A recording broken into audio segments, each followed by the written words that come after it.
natin mga suki. Ayan, version 3 natin na Astrobot. Portable karaoke speaker. Ayan, Bluetooth.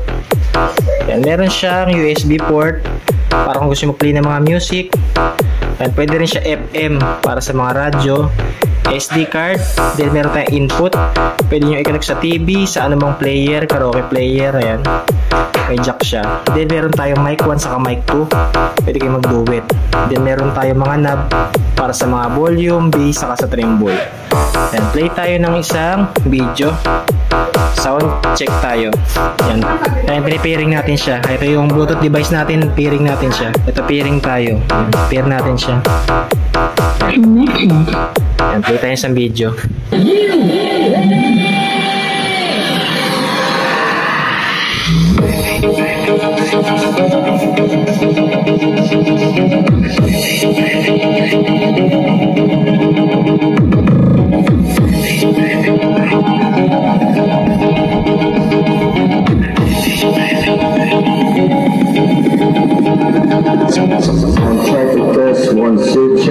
Sobrang lakas niyan, buong buo yung bass saka tweeter niyan. Then pag bumili kayo, may libre na kayo pasunod na Platinum microphone. Ayan. PM na lang po sa interesado. Salamat po.